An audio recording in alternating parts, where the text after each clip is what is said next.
আমার ভাইরালের আনন্দ আসেনি মনের মধ্যে। আমার আসলে নিরপেক্ষ উপস্থাপক হিসেবে সত্যটা বের করে নিয়ে আসার একটা চেষ্টা থাকে। বুদ্ধিবৃত্তিক জায়গা থেকে যথেষ্ট সাউন্ড এবং পড়াশোনা করে বসি চেয়ারে। আমার আসলে কোনো কিছু হারানোর ভয় নেই যে চাকরি চলে যাবে, পরের সাথে আমাকে ডাকবে না। আমার মনে হয় আপনি দেখেছেন এটা। এই সমসাময়িক যতগুলো বিষয় নিয়ে আলোচনা হবে সেখানে আপনার নামটা ঘুরে ফিরে আসবে, তাই না? এটা একটা অসাধারণ মোমেন্ট ছিল বাংলাদেশের যে আন্দোলনটা চলছিল এই সময়টাতে, সেই আন্দোলনটাকে অন্যরকম একটা পালস দেবার জন্য। দর্শক আসলে কেন টেলিভিশনের সামনে বসেন? তারা তার প্রশ্নটার উত্তর জানতে চান। তার মানে আমি ওইখানে তার প্রতিনিধি জনগণের। আপনি কোনো ইনসিকিউর ফিল করেছিলেন? লাকিলি আমার আসলে তেমন কিছু হয়নি। আমি এরকম দেখেছি, পিস্তল বের করে ফেলেছেন, এখানে একদমই আনকাট গেছে। বারবার প্রতিবাদ করে বলছিলেন যে আপনি মুক্তিযোদ্ধা পরিবারের সন্তান। আমাকে অনেকে এটা ভুল ভাবেন যে আমার বাবা হয়তো মুক্তিযোদ্ধা। আমার বাবার মুক্তিযুদ্ধের সময় জন্মই হয়েছে। এই মুহূর্তে যদি বিচারপতি মানিক আপনার সঙ্গে আবার শোতে বসতে চায়, হ্যাঁ হ্যাঁ আমি বসবো, অবশ্যই বসবো। কিবরিয়া ভাই, আপনি কি আমাকে সুন্দর বললেন? Definitely you are beautiful. এবং আমার বয়সও হয়েছে আসলে নিজের পার্টনার নিয়ে ভাবার। ভালোবাসা দিলেই মা মরে যায়, যুদ্ধ আসে ভালোবেসে মায়ের ছেলেরা চলে যায়। আমি আমার ভাইয়ের কথা বলছি। আসসালামু আলাইকুম প্রিয় দর্শক, আপনাদের সবাইকে আমন্ত্রণ জানাচ্ছি all time milk bread presents the RJ Kibria শোতে। আমি কিবরিয়া আপনাদের সঙ্গে রয়েছি এবং আপনারা দেখছেন নেক্সাস টেলিভিশন। আজকে যাকে নিয়ে আমার অনুষ্ঠান তাকে চিনিয়ে দিতে হবে না। বাংলাদেশের প্রতিটি মানুষ যারা টেলিভিশনের পর্দায় চোখ রেখেছেন, সোশ্যাল মিডিয়াতে আছেন, তারা ইতিমধ্যেই তাকে চিনে গিয়েছেন। আমি অনুষ্ঠানটা আসলে শুরু করব কীভাবে এটা নিয়ে একটু ভাবছিলাম এবং ভাবার এক পর্যায়ে মনে হলো পৃথিবীতে বা আমরা যে কমিউনিটিতে বসবাস করি সেখানে কখনো কখনো কিছু গোল্ডেন মোমেন্টের জন্ম হয় এবং সেই গোল্ডেন মোমেন্টে যে সাহসের প্রয়োজন হয় সেই সাহসটুকু দেখানোর সৌভাগ্য সবার হয় না। কিছু কিছু মানুষ হয়তো পরিকল্পিতভাবে কিংবা সৃষ্টিকর্তার সহায়তায় সেই সাহসটুকু দেখিয়ে ফেলেন এবং তারা ইতিহাসের সাক্ষী হয়ে যান। তো আজকে যাকে নিয়ে আমি আমার এই অনুষ্ঠানটা সাজিয়েছি তিনি তেমনই একজন। দীপ্তি, আমি খুবই ধন্যবাদ এবং খুব প্রাউড ফিল করছি আপনাকে আমার অনুষ্ঠানে পেয়ে, কারণ আপনিও প্রেজেন্টার, আমিও একজন প্রেজেন্টার। ধন্যবাদ কিবরিয়া ভাই আমাকে আমন্ত্রণ জানানোর জন্য। আর কি সুন্দর ইন্ট্রো দিলেন আপনি। আমি চিন্তা করছিলাম মানে আপনি কত লাকি, কত সৌভাগ্যবান। এই সাহসটা হয়তো আমাদের সবার মধ্যেই ছিল, কিন্তু আমরা অনেকে এক্সপ্রেস করতে পারিনি। হ্যাঁ, এবং এমন একজন ব্যক্তির সঙ্গে আপনার এটা হয়ে গেল। মানে আমি যেহেতু টেলিভিশনে কাজ করি, আমি চিন্তা করছিলাম আপনার সামনে প্রডিউসার ছিল, ক্যামেরাম্যান ছিল, পুরো সেটটা ছিল। আমরা ইনিশিয়ালি তাদেরকেই দেখি, এরপর ব্যাক অফ দ্য মাইন্ডে থাকে পুরো দেশ দেখছে, রাইট? সো আমাদের প্রথম ভয়ের জায়গাটা ওটাই হয় যে আমার টকব্যাকে কে কী বলছে, রাইট? আমার সেটের সামনে কে কী বলছে, যেই গেস্টকে আমি ডিল করছি সেখানেও টেলিভিশনে কিছু পলিসি থাকে, তাদের সাথে আমার কতটুকু আমি যেতে পারবো, কতটুকু যেতে পারবো না। অ্যাপার্ট ফ্রম অল দিস, আপনি যেই কাজটা করলেন, সাহসী প্রশ্নগুলো করলেন, এইটা সবাই পারে না। কারণ আমার তো 14 বছরের এক্সপেরিয়েন্স টেলিভিশনে, স্টিল আমি টেলিভিশনে করছি, রেডিওতে করছি, সোশ্যাল মিডিয়াতে করছি। সো সেদিক থেকে ভাবছিলাম যে এত বড় একটা গৌরবোজ্জ্বল ঘটনা বাংলাদেশে ঘটে গেল, এই সমসাময়িক যতগুলো বিষয় নিয়ে আলোচনা হবে সেখানে আপনার নামটা ঘুরে ফিরে আসবে, তাই না? এবং আপনার সঙ্গে আরও একজন প্রেজেন্টারের কথা বলতে হবে যমুনা টেলিভিশনের, রাইট নাও আমি মনে করতে পারছি না, উনি মুগ্ধর পানি নেওয়ার ব্যাপার নিয়ে একটা টক শোতে করেছে। হ্যাঁ, শি ওয়াজ ফ্যাবুলাস। নিকল না, নিটল। ওকে, অনেক ভালো করেন এবং খুব ভালো হয়েছে। সো দীপ্তি, কেমন উপভোগ করছেন আজকের বাংলাদেশ? অবশ্যই ভালো।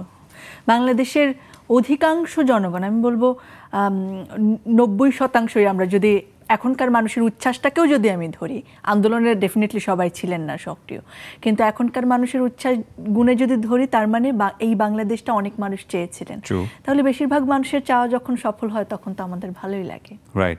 আমি ওই দিনের ঘটনা নিয়ে একটু জাস্ট প্রেক্ষাপটটা জানতে চাই, তারপরে ডেফিনেটলি আমার অনুষ্ঠানে আপনার লাইফ বা বিভিন্ন বিষয়গুলো উঠে আসবে। আপনার এই অনুষ্ঠানটা সপ্তাহে কয়দিন থাকে? সেক্ষেত্রে আমি একটু বলি, আমি কিন্তু বিনোদন এবং রাজনৈতিক শো এটাকে আমরা আলাদা করি সাধারণত। সো আমার শুরুটা কিন্তু সেগুলো দিয়ে, আমি সেলিব্রিটি টক শো করি কিংবা বুদ্ধিবৃত্তিক যে টক শোগুলো সেগুলোতেও চ্যানেলে আমাকে বিশ্বাস করে, সেই ধরনের প্রোগ্রামগুলো আমি সাধারণত করে থাকি। So all of a sudden আমি 7-8 মাস আগে আসলে এই টু দ্য পয়েন্ট অনেক পুরনো একটা প্রোগ্রাম এবং জনগণ সেটাকে ভালোবাসেন, দর্শকরা ভালোবাসেন, সেটা আমি শুরু করি এবং আমি প্রায়ই সেটা করে থাকি। সো চ্যানেলকে আমি প্রথমে ধন্যবাদ জানাতে চাই যে তারা আমাকে ভরসা করেছেন যে আমি এই শোটাতে করতে পারবো হ্যান্ডেল। এবং এই কোটা সংস্কারের আন্দোলনটা যখন হলো, সেই সমসাময়িক ব্যাপারগুলোতে বেশ কিছু শো আমি করেছি। সো আমাদের বিচারপতি মানিকের সঙ্গে কি আগে বসা হয়েছিল? এর আগেও আমি ওনার সঙ্গে একটা শো করেছি। ওকে, সো লাইক থাকে না, আমরা যখন অনেক সময় গেস্টকে হ্যান্ডেল করি আমরা বুঝতে পারি যে he is a tough guest or something. আগের গেস্ট থেকে যখন ইন্টারভিউ করছিলাম তখন কি মনে হয়েছিল যে he is good or something? না না, আমি আসলে মানে একেবারেই ব্যক্তিগতভাবে কোনো গেস্টকে নেই না, কিংবা আমি আরেকটা জিনিস করি রাজনৈতিক টকশোর বেলায়, অনেকে আছেন যে তিনি কোন মতাদর্শের কিংবা তিনি কেমনভাবে উত্তর দেন সেগুলো স্টাডি করেন, কিন্তু আমি যদি কোনো মানুষের সঙ্গে প্রথম বসি তাহলে আমি তার ব্যক্তিগত মতাদর্শটা স্টাডি করি না। আমার যা জিজ্ঞেস করার আমি তাই করব।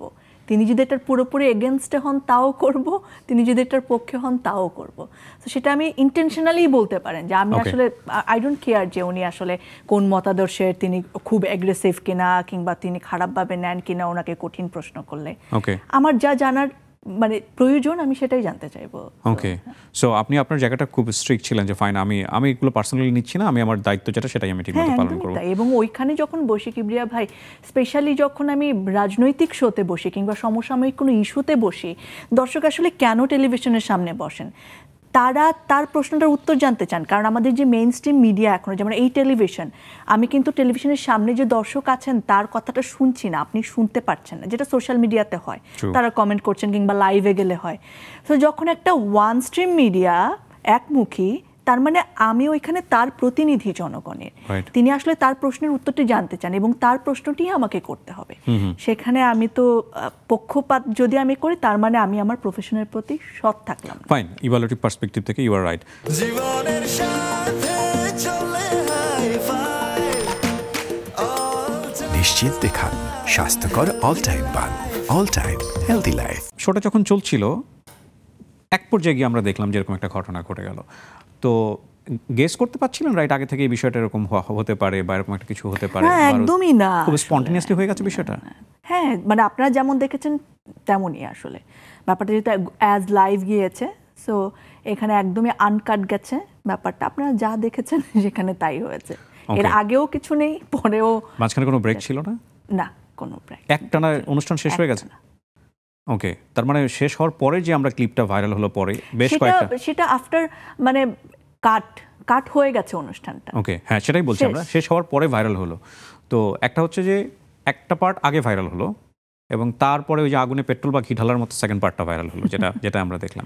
আমি জানি না ওইটা কিভাবে পাবলিশ হয়েছে নাকি, আমি অত এটা নিয়ে মাথাও ঘামাইনি আসলে কি হচ্ছে না। রিসেন্টলি বোধহয় আপনাকে উনি সরি বলে একটা চিঠি, ওনাকে একটা লিগ্যাল নোটিশ দেওয়া হয়েছিল একটি ফার্মের পক্ষ থেকে যারা মানবাধিকার এবং তারা কি আপনার সঙ্গে যোগাযোগ করেছিলেন? তারা আমাকে বলেছিলেন তারা করতে চান। আমি বলেছি যে এটা আসলে খুব ব্যক্তিগতভাবে আমি নিইনি, আমি তাদেরকে স্পেসিফিক্যালি ক্লিয়ার করেছি এবং তাদের জায়গা থেকে এবং আমার জায়গা থেকে দুটোই ছিল এরকম যে এটা আসলে কোনো ব্যক্তির সাথে খারাপ ব্যবহার করছে সেটার থেকেও বড় গিয়ে এরকম আচরণ যেন কোনো টকশোতে না হয় বা এরকম সিচুয়েশন যাতে ক্রিয়েট না হয়, ওনারাও সেটা চেয়েছিলেন। এবং যে কোনো একটা টকশোতে আসলে এরকম আমরা অনেক সময় দেখেছি যে অশোভন পরিস্থিতির তৈরি হচ্ছে, কখনো উপস্থাপকও জড়িয়ে যাচ্ছেন, কখনো উপস্থাপক জড়াচ্ছেন না, হয়তো দুই অতিথির মধ্যেই হচ্ছে, কিন্তু এটা তো আসলে হওয়ার কথা না। আমি জানি না কেন বাংলাদেশের রাজনৈতিক টকশো মানেই এরকম একটা সিচুয়েশন হবে, এটা এক্সপেক্টেড থাকে না, হলে বরং সেটাকে পানসা। বাংলাদেশ না, কিন্তু ইন্ডিয়া পাকিস্তানের ক্ষেত্রে আমরা একই জিনিস দেখি। হ্যাঁ, আমার এরকম আছে ক্লিপ যে পিস্তল বের করে ফেলেছে পকেট থেকে, এরকম ক্লিপ আমি দেখেছি। আমি ডিটেইলি আপনি দেখেননি, আমি হয়তো আপনার সঙ্গে আমার অ্যাড নাই, থাকলে পাঠিয়ে দিব, আমি এরকমও দেখেছি পিস্তল বের করে ফেলেছেন। এবং তাহলে বলেন এটা তো হওয়ার কথা ছিল না, তার মানে এটা কোনো একটা স্ট্রাকচার থাকা দরকার। সেই জায়গা থেকে আমার মনে হচ্ছে তারা যদি করতে চান তারা করতে পারেন এবং তারা সেই লিগ্যাল নোটিশটি তারা দিয়েছিলেন যে জনগণের কাছেও, এটা স্পেসিফিক্যালি একটা ধারা ছিল কিন্তু, যে তারা বলেছেন যে জনগণের কাছে ক্ষমা চাইতে হবে। কারণ এই যে ব্যাপারটা, এই যে শব্দটা আমি উচ্চারণ করতে চাই না, সেই শব্দটার থেকে বাংলাদেশে একটা স্ফুলিঙ্গর মতো একটা পুরো আন্দোলন ছড়িয়ে গেল এবং তিনি যখন একটা ভিন্ন মত সহ্য করতে না পেরে তাকেই এই কথাটা বলছেন, তার মানে যারা যারা ভিন্ন মত কিংবা যারা যারা প্রশ্ন করেন তাদের সবারকে তিনি ওই নামে বা ওই কথা বলে সম্বোধন করছেন। সেই জায়গায় জনগণের কাছেও তিনি ক্ষমা চাওয়ার কথা বলা হয়েছিল এবং পার্সোনালি আমার কাছে তিনি সেটা করেছেন, আমি সেটাকে সাধুবাদ জানাই। আপনি ক্ষমা করে দিয়েছেন? হ্যাঁ, অবশ্যই। ঘৃণা বা ক্ষোভ, হিংসা পুষে রাখার পক্ষে তো আমি একদম নই। না, ডেফিনেটলি না, আমরা এটাকে অ্যাপ্রিশিয়েট করি না। আপনি যেহেতু মানে ভিউয়ার্সদের কথা বললেন, ওই জায়গাটা থেকেই আসলে আমাদেরও কিছু কোয়ারি থাকতে পারে। যেমন ধরেন ক্লিপটা সেকেন্ড পর্যায়ে যখন ভাইরাল হলো, মানে দেখে যেহেতু ফেলেছি সেহেতু জিজ্ঞাসা করা, আপনি চাইলে অ্যাভয়েড করতে পারেন প্রশ্ন, যে উনি আপনাকে যেভাবে অ্যাটাকিংলি বারবার এটা রিপিট করছেন, ওই সময়টাতে আপনি চুপচাপ বসে মানে প্রতিবাদ করলেন, লাইক আমি নিজেও একটা ফেসবুকে স্ট্যাটাস দিয়েছিলাম, আমার স্টিল আছে ওটা দেখার পরে, নিজে কন্ট্রোল করা is extremely difficult, and what was মানে আপনার প্রতিষ্ঠানের রোলটা কী ছিল ওই সময়টাতে? মানে আমরা তো সেটা দেখতেই পাচ্ছিলাম অনেক সময়টাতে যে যারা টকব্যাক লাগান বা সারাউন্ডিংস, ওরা কতটুকু সাপোর্ট করছিল আপনাকে, নাকি ওনারাও হতভম্ব হয়ে গেছেন বিষয়টা নিয়ে?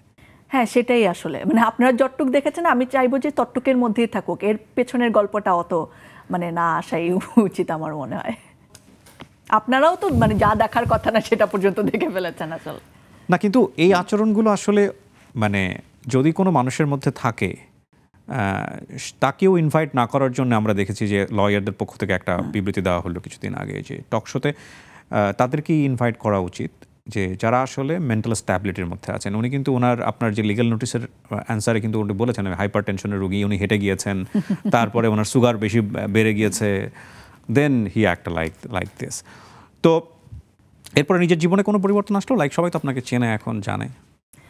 কি পরিবর্তন আর, কাজ তো আমি অনেক দিন থেকে করি। লাইক আমি যত জানি আপনি স্টুডেন্ট এখন, জগন্নাথে পড়াশোনা করছেন সম্ভবত সেকেন্ড ইয়ারে, রাইট? আমি তো উপস্থাপনা করি ক্লাস 8 থেকে। ফাইন, বাট এটা তো মানে আপনি স্কুলিংও ছিলেন, এটা তো আগ্নেয়গিরি হয়ে গেল না, রাইট? তো সেই জায়গা থেকে কি হয়, ক্লাসমেটদের সঙ্গে দেখা হলে বা সারাউন্ডিং দেখা? আমার তো এরপরে ইউনিভার্সিটি বন্ধ, খুলবে রিসেন্ট। সো ফ্রেন্ড সার্কেলে বা ফ্যামিলি সার্কেলে কি হলো, মানে একটা অন্যরকম পরিচিতি চলে আসার কথা না? ওই সময়টা তো খুব টাফ কিবরিয়া ভাই, যারা ওই সময়টায় এই ধরনের জায়গায় বসেছেন তারা জানেন যে একটা মিনিমাম যুক্তির কথা বলতে আসলে আপনার কতটা সাহস বুকে নিয়ে আপনাকে বসতে হয়েছে, সেটা দিয়ে আমি স্টার্ট করেছি, কতগুলো ফোন কল আপনাকে হ্যান্ডেল করতে হবে, কিংবা কতগুলো ব্যাকআপ যে না না না এরকম সহ্য করতে হবে। এইটাতে আমি যেতেই চাচ্ছি না, এটা সবাই জানে আসলে যে ওই সময়কার পরিস্থিতিটা আসলে কি ছিল। এখন যদি আমি দাঁড়িয়ে বলি এই যুক্তির কথাটা বলা খুব একটা সাহসের কিছু না, এই মিনিমাম যুক্তির কথাটা সবাই বলবো কেন আবু সাইদকে গুলি করলে, যে কেউ বলতে পারেন। ওই সময়ে দাঁড়িয়ে যখন ইন্টারনেটটাও বন্ধ হওয়ার আগে শুট এটা কিন্তু, এবং ইন্টারনেটটা খোলার পরে আমি আসলে জানতামও না এটা এত মানুষ দেখেছেন। আমি সোশ্যাল মিডিয়াতে ছিলাম না, আমাকে অনেক ফোন কলসের পর আমি দেখলাম যে এটা নিয়ে অনেক মাতামাতি হচ্ছে। তো সেই জায়গায় দাঁড়িয়ে এটা বলা আসলে। আপনি কোনো ইনসিকিউর ফিল করেছিলেন লাইক ওই সমসাময়িক সময়টাতে? অ্যাবসলিউটলি, এটা খুব স্বাভাবিকভাবে, কিন্তু লাকিলি আমার আসলে তেমন কিছু হয়নি, কিন্তু অবশ্যই আমাকে যথেষ্ট সাবধানতা অবলম্বন করতে হয়েছে, স্পেশাল সিকিউরিটির মধ্যে থাকতে হয়েছে। ওকে, আমরা একটু এবার আমাদের অনুষ্ঠানের ধরন, ডেফিনেটলি আমরা যে বিষয়গুলো নিয়ে আসতে চাইতাম সেটা আমরা কিছুটা টাচ করেছি, আরও হয়তো এই প্রসঙ্গে কথা বলবো, কিন্তু একটু আপনার পরিবার সম্পর্কেও জানতে চাই, অনুষ্ঠানের রেশ ধরেই জানতে চাই। আপনি বারবার প্রতিবাদ করে বলছিলেন যে আপনি মুক্তিযোদ্ধা পরিবারের সন্তান, রাইট? সো আমরা একটু পেছন থেকে আসতে চাই, আপনার পরিবার নিয়ে যদি কিছু বলার থাকে, শৈশবটা কেমন ছিল সব কিছু মিলিয়ে। মুক্তিযোদ্ধা পরিবারের সন্তান বলেছে, আমাকে অনেকে এটা ভুল ভাবেন যে আমার বাবা হয়তো মুক্তিযোদ্ধা। আমার বাবার মুক্তিযুদ্ধের সময় জন্মই হয়েছে। আমার দাদা মুক্তিযোদ্ধা ছিলেন, এবং ওই সময়কার আমার পরিবারের অন্য সদস্য, দাদার ভাইরা সবাই মুক্তিযোদ্ধা ছিলেন। ইনফ্যাক্ট আমার দাদা মুক্তিযুদ্ধের সংগঠক ছিলেন ওই এলাকায়, তার নেতৃত্বে পুলিশ ফাঁড়িতে ওরা অভিযান চালিয়ে অস্ত্র লুট করেছেন, পাকিস্তানি হানাদার বাহিনীর ট্রলারে আক্রমণ করে তারা তাদেরকে বন্দী করেছেন অস্ত্র, এরকম অনেক গল্প আমি শুনেছি। এবং একটা সময় এই গল্পগুলোও কিন্তু আমার জানা যে আমার দাদা সেই সময় যখন সার্টিফিকেট বিতরণ শুরু হলো, যে সার্টিফিকেট দেওয়া হবে, সরকার গঠন হলো নতুন, তখন তিনি দেখলেন, তিনি তো লিস্ট করছেন যে কাকে কাকে তিনি, কাউকে ইন্ডিয়া পাঠিয়েছেন, কাউকে এখানে যুদ্ধ করেছেন, বাহিনী করেছেন। সো ওই সময় তিনি দেখলেন যে এমন অনেক মানুষ, তখনও তো রাজনীতি শুরু হয়ে গেছে, আসলে দল ভারী করার ব্যাপার হয়ে গেছে। ইনফ্যাক্ট যারা স্বাধীনতার পক্ষের শক্তি হয়ে হয়তো ক্ষমতায় গেছেন, তারাও দল ভারী করার জন্য এমন সব মানুষকে স্বীকৃতি দিচ্ছেন মুক্তিযোদ্ধার, যারা আসলে রাজাকারের ভূমিকা পালন করেছে, যারা বিরোধিতা করেছে। তখন আমার দাদা তার নিজের সার্টিফিকেটটা ওইখানে ছিঁড়ে ফেলে চলে এসেছিলেন, এবং ওইগুলা নিয়ে আর কখনো কোনো কথা বলেননি, কোনো সুবিধা নেওয়ার চেষ্টা করেননি, পরবর্তীতেও কিছু করেননি। তো এই গল্পগুলো আমার আসলে সব শোনা। তারপর আসে আমার বড় হওয়ার জায়গায়। আমি আসলে যৌথ পরিবারে বড় হইনি, আমার পরিবার খুব ছোট, বাবা মা, আমার বড় বোন আর আমি। সো আমি খুব কালচারাল একটা ফ্যামিলিতে বড় হয়েছি। যা যা স্বপ্ন থাকে দুইটা মেয়েকে নিয়ে আমার বাবা মা সব করিয়েছেন, আমাকে করানোর চেষ্টা করেছেন। কবিতা করতাম ছোটবেলা থেকে, ওই যে আর কালচারাল ফ্যামিলিতে যা হয় একটু গান বাজনা শিখবে, শিল্পী হব স্বপ্ন দেখিনি, কিন্তু ওই যে হারমোনিয়াম বাজিয়ে গান গাইবে, ছড়া গান হোক, একটু রবীন্দ্রসঙ্গীত হোক, ওই সব কিছু হয়েছে। ছবি আঁকা, পড়াশোনায় ভালোই ছিলাম মোটামুটি সব সময়। আর মফস্বলে বড় হয়েছে আমি, মফস্বল বলতে ব্রাহ্মণবাড়িয়ার নাসিরনগর উপজেলা শহরে বড় হয়েছে। আমার এসএসসি পর্যন্ত বড় হওয়া ওখানে, তারপরের বড় হওয়াটা ঢাকায়। মানে আমি কলেজে আসি ঢাকায়, হোলি ক্রস কলেজে আমি এইচএসসি পাস করেছি। আর তারপরে জগন্নাথ ইউনিভার্সিটি অ্যানথ্রোপোলজি নিয়ে গ্র্যাজুয়েশন করছি। ফাইন। সো বাবার কথা বলছিলেন, বাবা কি করতেন আপনার? আমার বাবা আসলে একসময় ব্যবসা করতেন, তারপরে আমার বাবা কালচারালি সংগঠন করতেন অনেক। আমাদের কালচারাল একটা স্কুল আছে, ওইখানে আমরা বাচ্চাদেরকে শেখাই এখন গান আবৃত্তি। হ্যাঁ, তারপরে আব্বা একটা স্কুলের টিচার হিসেবেও আছেন। সো সবকিছু মিলিয়ে। ফাইন। বড় বোনের সাথে এজ ডিফারেন্স 6 বছর। ও ডক্টর। ওকে। ওর সাথে আমার 6 বছর। আপনার কি চিন্তা ভাবনা ছিল? আপনি মিডিয়াতে আসলেন, মিডিয়াতে ক্যারিয়ার হচ্ছে, ডেফিনেটলি ফিউচার তো নিশ্চয়ই প্ল্যান আছে, কিন্তু মিডিয়াতে ক্যারিয়ার করবেন বা মিডিয়া পার্সোনালিটি হবেন, এগুলো চিন্তা ভাবনা কি ছিল? একদমই ছিল না। আমি যেমনটি বললাম যে আমি একেবারে ছোটবেলা থেকে স্বর্ণকিশোরী নামে চ্যানেলেতে একটা শো হতো, মানে সোশ্যাল অর্গানাইজেশনের শো, ওইটা আবার একটা অন ইয়ার হতো সপ্তাহে 2 দিন করে। তো আমি পুরো বাংলাদেশে একটা কম্পিটিশনের মাধ্যমে ওরা বেস্ট স্বর্ণকিশোরী নিয়ে আসতো, যে সংগঠন করতে পারে, যে মানুষের জন্য কাজ করে। হ্যাঁ। সো আমি পুরো বাংলাদেশের চ্যাম্পিয়ন হই 2016 সালে। তারপরে ওইটা আমি হোস্ট করতাম। ওরা যখন দেখলো যে আমি ভালো কথা বলতে পারি, উপস্থাপনা করতে পারি, উচ্চারণ ভালো সবকিছু, সো ওই অনুষ্ঠানটা আমি হোস্ট করতে শুরু করি। তারপরে সেই পুরো বাংলাদেশ ঘুরে সংগঠন করা, দেশের বাইরে যাওয়া, বাংলাদেশের কিশোর কিশোরীদের প্রতিনিধি হয়ে। সো ওইটাকে মিডিয়ায় চলে এসছে, কিন্তু আমার মূল উদ্দেশ্য ছিল কিন্তু মানুষের জন্য কাজ করা, সোশ্যাল কাজ করা, ইম্প্যাক্টফুল কিছু করা। ওই দর্শনটা কিন্তু এখনো পর্যন্ত আমার মিডিয়ার কাজে রয়ে গেছে। মানে আমি এমন কিছু মিডিয়াতে করতে স্বাচ্ছন্দ্য বোধ করি না যেটার আসলে তেমন কোনো ইম্প্যাক্ট নেই, কিংবা শুধুই বিনোদন যেটা, সেটা করতে একটুখানি মনে হয় যে কি লাভ হলো, যদিও অবশ্যই লাভ আছে আমার মনে হয় আর কি, আমার জায়গা থেকে। সো এখন আমি সেটা করছি, ভবিষ্যতেও সেটা করতে চাইবো। মিডিয়া দিয়ে যদি আমি কোনো ভূমিকা রাখতে পারি সমাজে কিংবা আমার কাজের জায়গায় মানুষের জন্য, সেই চেষ্টাটা আমার থাকবে। সো মিডিয়াকে আসলে মিডিয়া হিসেবে আমার কখনোই নেওয়া হয়নি, এখনো মনে হয় না যে মিডিয়া যে গ্ল্যামার হবে, অনেক অনেক মানুষ চিনতে হবে, সেই জায়গাটা আমার কখনো ছিল না। জীবনের সাথে চলে নিশ্চিন্তে খান স্বাস্থ্যকর অল টাইম পান, অল টাইম হেলদি লাইফ। ভালো কাজ না করলে কেউ চেনে না। এখন ভালো কাজের জায়গাটা অনেক বেশি ইম্প্যাক্টফুল কি না, বা সেটা পজিটিভ ইম্প্যাক্ট ক্রিয়েট করছে কি করছে না, সেটা একটা ডিবেটের বিষয়। তবে আমার কাছে কেন জানি মনে হয় যে ইউনিকনেস থাকাটা খুব ইম্পর্টেন্ট। আপনি যেটাই করছেন, মানে উপস্থাপনা আপনি করছেন, আমি করছি, বা আরও 10 জন করছে, তার মধ্য থেকে একজনকে আলাদা করে চেনা যায়। এই যে আলাদা করে চেনার ব্যাপারটা, সেখানেই হচ্ছে uniqueness. Dipti, you are so lucky যে আপনাকে নিয়ে গ্রাফিতে আঁকা হচ্ছে, এবং আপনি কি দেখেছেন এটা? হ্যাঁ, আমি একটা দেখেছি, কিন্তু আমি শুনেছি যে আরো অনেক দেয়ালে আছে। হ্যাঁ, এই যে আমার মনে হয় আপনি দেখেছেন এটা। হ্যাঁ, এটা আমি দেখেছি। আমি তাদের সবাইকে অনেক ধন্যবাদ দিতে চাই তাদের ভালোবাসার জন্য। আমি জানি না আমি এত ভালোবাসার যোগ্য কিনা, কিন্তু তাদের সবার প্রতি অনেক কৃতজ্ঞতা জানাই যে তারা আমাকে এত ভালোবাসা দিচ্ছেন।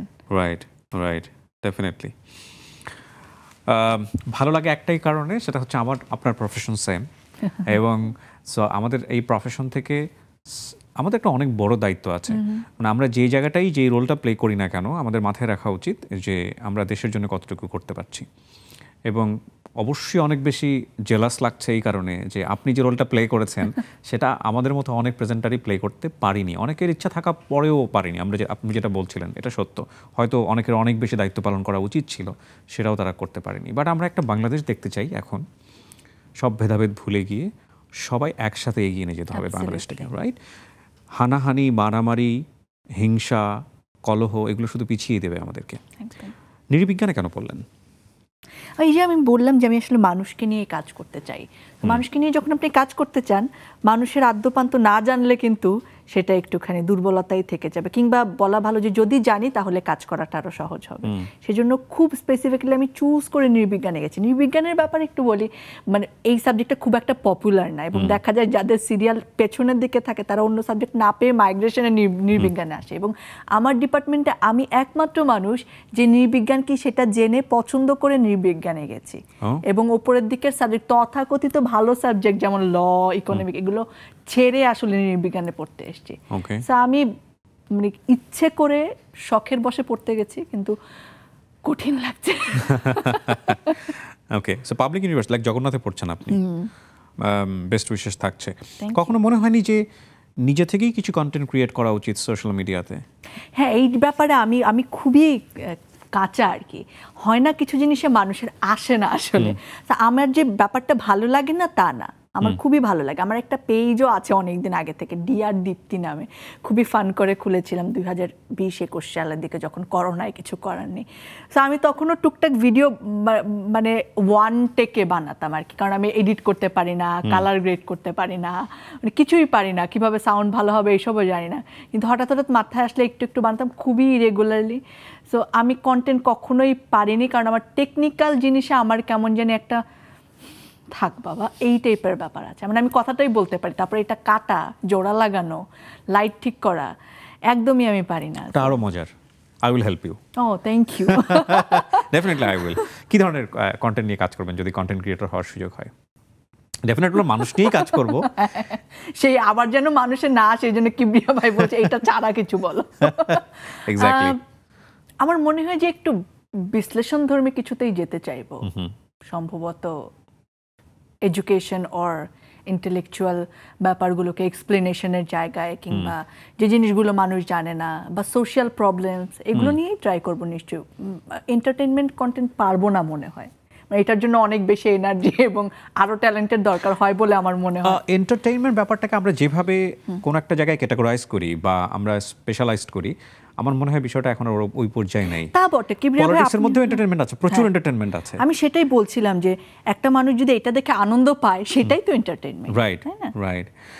বিশেষ করে আপনি যে কাজটা করেন ওটা আমার কাছে খুব কঠিন কাজ মনে হয়। দুপাশে দুইজন পলিটিশিয়ান বসে আছে, ঝানু পলিটিশিয়ান, তারা প্রয়োজনে প্রচুর মিথ্যা বলেন।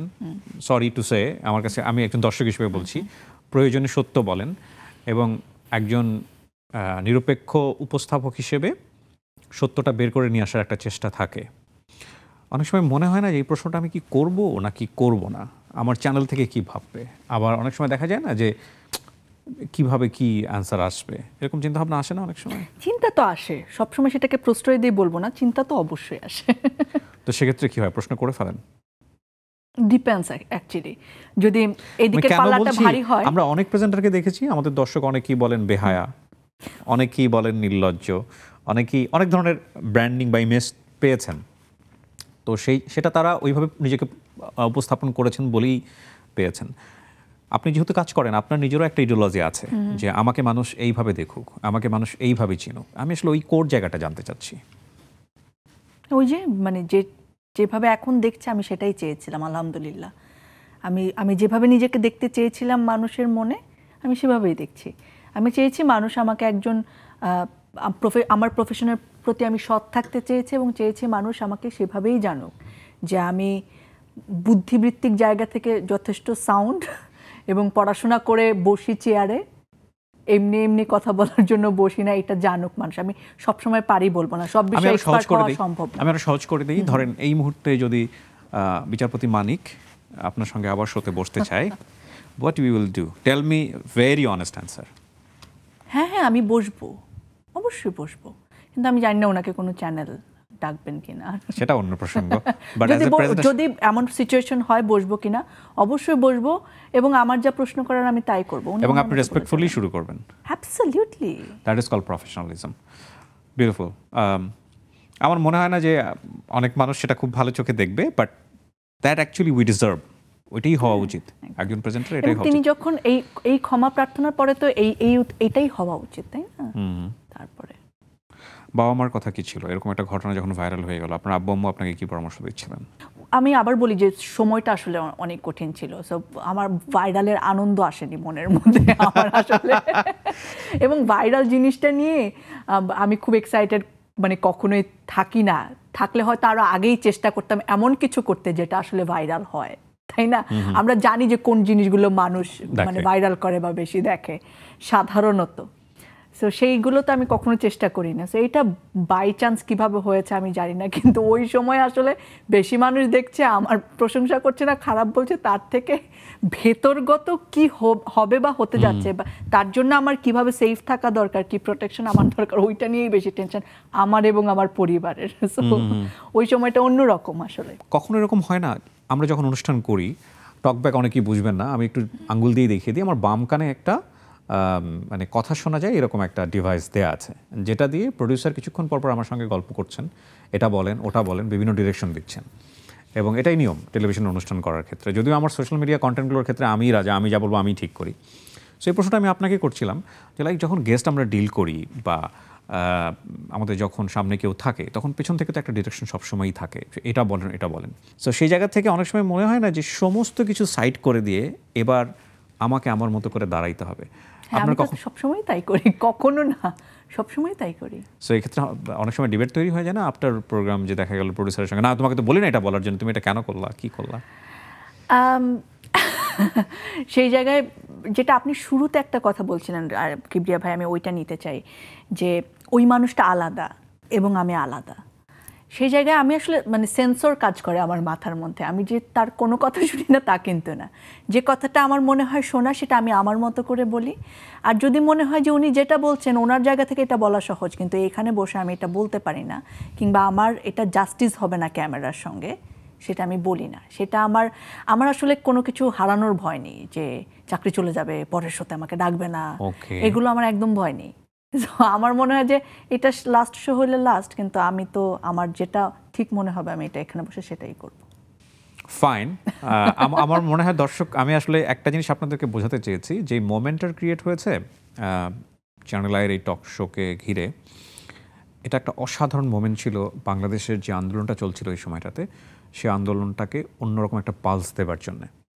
কিন্তু আমার এই ফুটেজটা দেখে একটা জিনিস মনে হয়েছে যে দীপ্তি এখানে একাই একজন সৈনিক, এবং সে নিজের স্বাধীন চিন্তা নিয়ে দাঁড়িয়ে গেছে। এটা আমি ভাবে বলতে চাই যে আমার দীর্ঘদিনের কাজের অভিজ্ঞতা থেকে, যেহেতু আমি নিজেও একজন উপস্থাপক, টেলিভিশন রেডিও সমস্ত মাধ্যমে কাজ করেছি, এবং আমার কাছে মনে হয়েছে যে এটা সে যেটা করেছে, এবং সেটা সে কারো কথা চিন্তা করেনি, সে নিজের কথা চিন্তা করেছে এবং বাংলাদেশের কথা চিন্তা করেছে। Maybe I am wrong, but এটা আমার মনে হলো, আমি আপনাকে বললাম এবং অনুষ্ঠানের সামনে এসে বললাম, এবং সেটার জন্য আমি আপনাকে স্যালুট দিই, কারণ সবার এটা সুযোগ, সবার এটা সুযোগ থাকে না, এবং সবাই এই গাছটা দেখাতেও পারে না।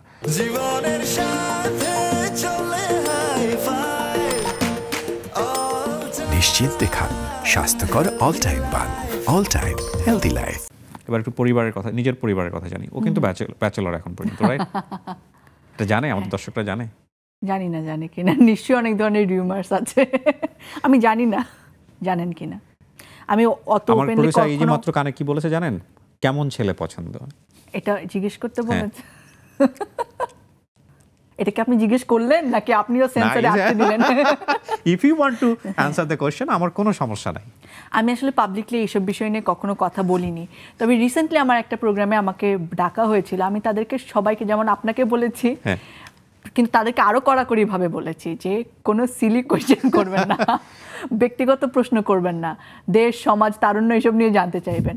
কিন্তু আপনার বেলায় এই প্রোগ্রামটা ধরনই আসলে ব্যক্তিগত কথা বলে, সে জায়গায় জানতে চাইতেই পারেন, এবং আমার বয়সও হয়েছে আসলে নিজের পার্টনার নিয়ে ভাবার, এমন না যে শিশু হয়ে ভাবছি না, কিংবা বুড়ো হয়ে গেছি এখন কেন ভাববো, এরকম না। সো হ্যাঁ, ভেবেছি আমি, মানে বেসিক কিছু ক্রাইটেরিয়াস তো মানুষের থাকে, এরপরে তো অনেক এলিমেন্টস যুক্ত হয়, ছোট জিনিস হয়তো ভালো লাগে না, ওইটা আবার কারেকশনও করা যায়, কিন্তু বেসিক যেটা সেটা হচ্ছে তাকে অবশ্যই কাইন্ড হতে হবে মানুষের প্রতি, দেশের প্রতি লয়াল থাকতে হবে, এবং তাকে শিক্ষিত হতে হবে যথেষ্ট পরিমাণে। এই কয়েকটা জিনিস আছে, আর কি খুঁজতে থাকেন আপনারা। প্রার্থী হলে সরাসরি যোগাযোগ করেন। ও না, এটা ম্যাট্রিমোনিয়াল সাইড হয়ে যাবে, যে কিবরিয়া শো।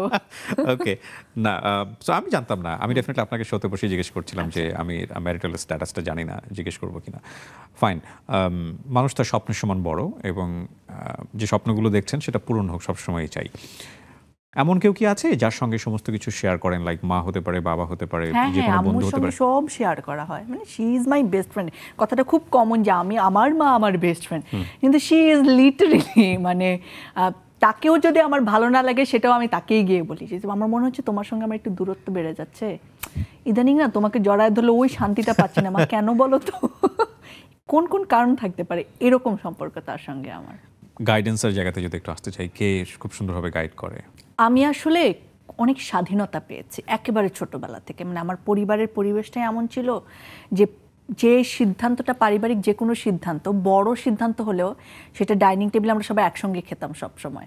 এখন তো এক একজন এক এক জায়গায় আছি, আমার বোনেরও বিয়ে হয়ে গেছে, তখন ওই পারিবারিক বৈঠকে এটা উঠানো হবে, সবার মতামত নেওয়া হবে। আমি এটা একেবারে ছোটবেলা থেকে, মানে আমি যখন কিছু বুঝিও না, হয়তো আব্বু বা আম্মু যেটা বলছি সেটাতেই হ্যাঁ হ্যাঁ বলবো, কিন্তু আমাকে ওইটা ফিল দেওয়া হয়েছে যে তোমার ইয়েসটা ম্যাটার করে বা তোমার নোটা ম্যাটার করে। সো ওই স্বাধীনতাটা আমি পেয়েছি। আমার পড়াশোনার বেলায়ও কেউ বসে এখন এটা পড়বা ওইটা পড়বা এরকম না, আমি নিজে নিজে পড়তাম, হেল্প হয়তো করতো। সো ওই জায়গাগুলোতে, এবং আমি ক্লাস 9-এ যখন পড়ি সেই মফস্বল থেকে আমি সুইজারল্যান্ড গেছি বাংলাদেশের কিশোর কিশোরীর প্রতিনিধি হয়ে। আমি আমার উপজেলার প্রথম মেয়ে যে হোলি ক্রসে এসে পড়ছে কলেজে। সো এই ধরনের অনেক প্রথম কাজ আমি করেছি, এবং এই সাহসটা, এই স্বাধীনতাটা আমি পরিবার থেকে পেয়েছি।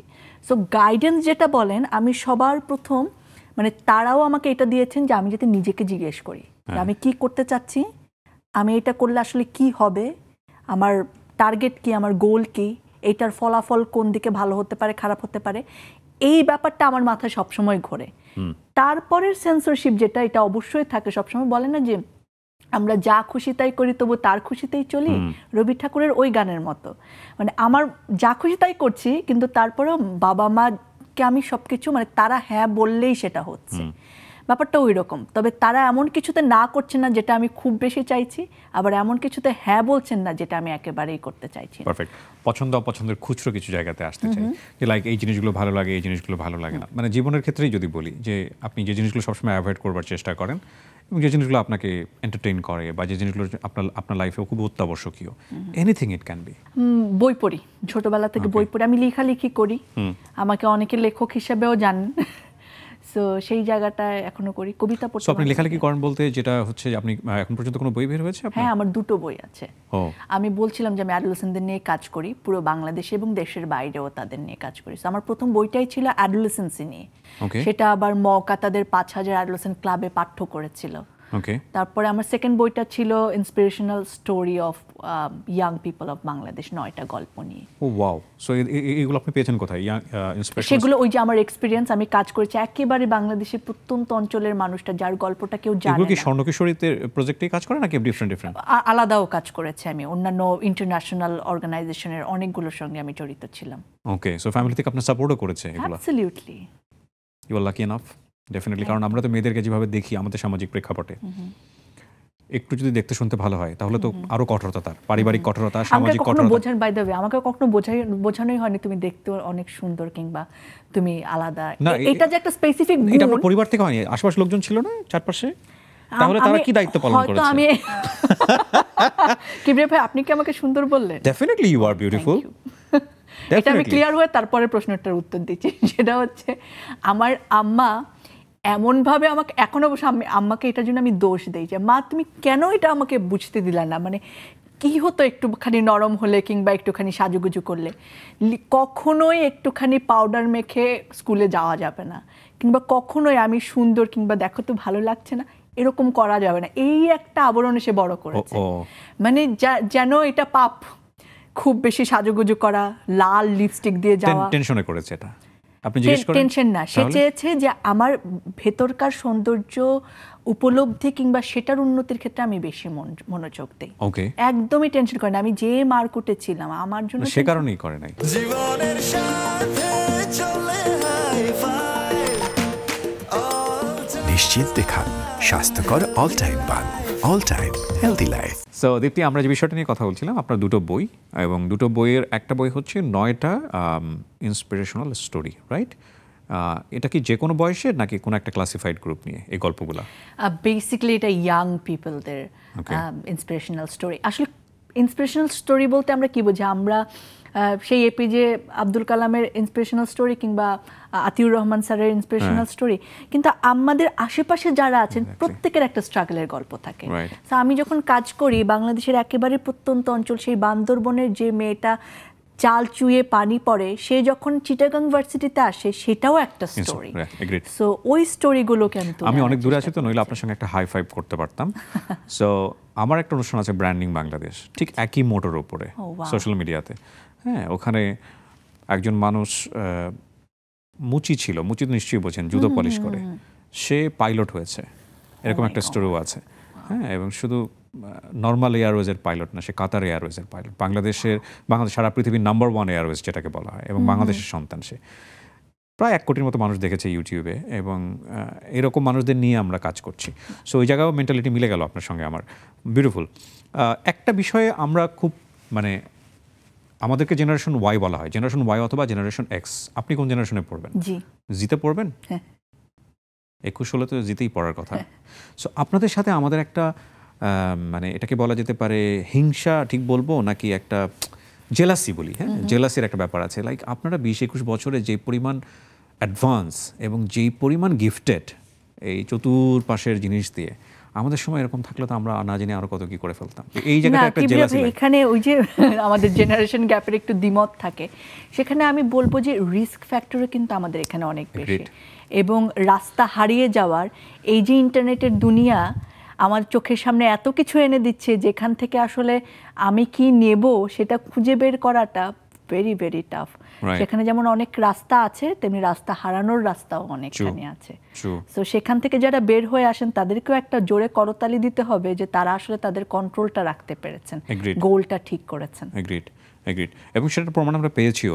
আমরা কিন্তু বাংলাদেশে এরকম একটা ঘটনা ঘটার আগ পর্যন্ত এই জেনারেশন নিয়ে খুব একটা আশাবাদী ছিলাম না। এরা কি করে সারাদিন। আমি নিজেও আমার জেনারেশন নিয়ে হতাশ। আমার বন্ধুরা সব বিদেশ চলে যেতে চায়, কি করবে না করবে, সারাদিন ফোন টিপে। এটা তো আপনারাও বলেন, আমি নিজেও বলি, কি সারাদিন দেখতেছি রিলস সামনে আসতেছে আর স্ক্রল করে যাচ্ছি। সেই জায়গায় আমরা যে এই আন্দোলনে যদি একটা বড় ইম্প্যাক্ট বলেন, আমি বলবো সরকার পতনের থেকেও বড় ইম্প্যাক্ট হচ্ছে আমাদের হোল জেনারেশনটা তার স্বদেশ নিয়ে ভেবেছে, এবং দেশের প্রতি তাদের যে একটা কানেকশন, তাদের যে সুনাগরিক হয়ে ওঠার যে একটা প্রক্রিয়া, সেটাকে ত্বরান্বিত করেছে। যেটা হচ্ছে আমরা কিছুদিন আগেও ভয় পাচ্ছিলাম যে এরপরের জেনারেশন তাহলে কি হবে, আমরা তো সব ভেগে যাওয়ার ধান্দায় আছি, কেউ দেশকে ভালোবাসি না, বাংলাদেশে কিচ্ছু হবে না। এই হতাশার পরের জেনারেশন যে আসবে তারা তো তাহলে এটাই ইনহেরিট করবে। তো সেই জায়গাটায় তার মানে আমরা একটা বেস তৈরি করতে পেরেছি, যেটা বাংলাদেশের জন্য অনেক পজিটিভ। এক্স্যাক্টলি, এবং এটা খুব শান্তির একটা জায়গা। আপনি যখন বলছিলেন তখন আমার হঠাৎ করে মনে পড়লো যে আমরা তো আসলে সরকার পতন প্রাথমিকভাবে চাইনি, ধাপে ধাপে আমাদের এক দফা দাবিতে এসছে, এবং সেটা আমরা সাকসেসফুলি আমাদের সন্তানরা করে দেখিয়েছে। এরপরে যেটা হলো সেটা তো অচিন্তনীয় ছিল। বাংলাদেশের ইতিহাসে কখনো এই ঘটনা ঘটেনি, মুক্তিযুদ্ধের সময় ওই ঘটনা ঘটে নাই। থানাতে পুলিশ নাই, এবং আপনি দেখেন কোনো থানাতে পুলিশ নাই, তার মানে কি পুরা দেশটা একটা মাৎসন্যায় অবস্থায় হওয়ার মতো অবস্থা। আপনার রাতের বেলা কোনো একটা বিপদ হচ্ছে, আপনি কিন্তু পুলিশকে ফোন দিয়ে বলতে পারবেন না যে আসো আমার ঘরে ডাকাতি হচ্ছে। সো পিপল একদম হেল্পলেস। ট্রাফিক নিয়ন্ত্রণ করা একটা বিশাল চ্যালেঞ্জ। আমাদের ছেলেরা রাস্তায় নেমে গেল, এবং আমার কাছে প্রথম মনে হচ্ছিল সর্বোচ্চ 1 দিন 2 দিন থাকবে, 3 দিনের দিন কাউকে খুঁজে পাওয়া যাবে না। এখনো ওরা রাস্তায় আছে, এবং ট্রাফিক পুলিশের সাথে যখন তারা দাঁড়িয়ে থাকে কি যে ভালো লাগে দেখতে। এবং এই যে দায়িত্ব গ্রহণ করা, আমরা বারবার বলি না আগামী প্রজন্ম আমাদের ভবিষ্যৎ, সেটা কিন্তু একদম ভিজুয়াল রিপ্রেজেন্টেশন, তাদের হাতেই যে যাচ্ছে বাংলাদেশ। এক্স্যাক্টলি। দীপ্তি, আমি কবিতার কথা বলতে চাই। কবিতা আপনি যে কবিতা আবৃত্তি করেন সেই কবিতার কথা বলছি। এটা বোধহয় ছোটবেলা থেকেই আপনি আপনার পরিবার থেকে, বাবার কাছ থেকে বোধহয়। বাবাও করতেন, কবিতা করেন। তো এই জায়গাটায় কবিতা অনেকদিন মঞ্চে করা হয় না, মাঝে মাঝে মিস করি বটে। ওকে, আজকে মিস করবেন না, ডেফিনেটলি আজকে আপনি আমাদের জন্য একটা কবিতা আবৃত্তি করবেন। তবে আবৃত্তি করার আগে আমি একটু বিদায় নিতে চাই, এবং তারও আগে যদি দর্শকদের আপনার কিছু বলার থাকে। দর্শকদের আসলে ধন্যবাদ দিতে চাই। সম্মানিত দর্শক, আমার যারা আমাকে এত ভালোবাসা দিয়েছেন, আমার সবসময় মনে হয় আমি জানি না আমি এত ভালোবাসার যোগ্য কিনা, এত সম্মানের যোগ্য কিনা। আমি আপনাদের কাছে অনেক কৃতজ্ঞ। আপনারা আমার জন্য দোয়া করবেন যেন আপনাদের এই ভালোবাসার মান আমি রাখতে পারি, আমার কাজে যাতে আমি সৎ থাকতে পারি। ধন্যবাদ। দর্শক, আমরা আজকের মতো এখানেই শেষ করতে চাই। সামনের পর্বে দেখা হবে আপনাদের সঙ্গে, সেই প্রত্যাশায় শেষ করছি। অনেক ভালো থাকুন। আমরা বিদায় নেবার প্রাককালে আমরা দীপ্তির কণ্ঠে একটা কবিতা আবৃত্তি শুনতে শুনতে বাড়ি যাব। আজকের মতো এখানেই। আমি কিংবদন্তির কথা বলছি, আমি আমার পূর্বপুরুষের কথা বলছি। তাঁর করতলে পলিমাটির সৌরভ ছিল, তাঁর পিঠে রক্ত জবার মতো ক্ষত ছিল। তিনি অতিক্রান্ত পাহাড়ের কথা বলতেন, অরণ্য এবং সাপদের কথা বলতেন, পতিত জমি আবাদের কথা বলতেন। তিনি কবি এবং কবিতার কথা বলতেন। জিহ্বায় উচ্চারিত প্রতিটি সত্য শব্দ কবিতা, কর্ষিত জমির প্রতিটি শস্য দানা কবিতা। যে কবিতা শুনতে জানে না সে ঝড়ের আর্তনাদ শুনবে, যে কবিতা শুনতে জানে না সে দিগন্তের অধিকার থেকে বঞ্চিত হবে, যে কবিতা শুনতে জানে না সে আজন্ম কৃতদাস থেকে যাবে। আমি উচ্চারিত সত্যের মতো স্বপ্নের কথা বলছি, উনুনের আগুনে আলোকিত একটি উজ্জ্বল জানালার কথা বলছি। আমি আমার মায়ের কথা বলছি। তিনি বলতেন, প্রবহমান নদী যে সাঁতার জানে না তাকেও ভাসিয়ে রাখে। যে কবিতা শুনতে জানে না সে নদীতে ভাসতে জানে না। যে কবিতা শুনতে জানে না সে মাছের সঙ্গে খেলা করতে পারে না। যে কবিতা শুনতে জানে না সে মায়ের কোলে শুয়ে গল্প শুনতে পারে না। আমি কিংবদন্তির কথা বলছি।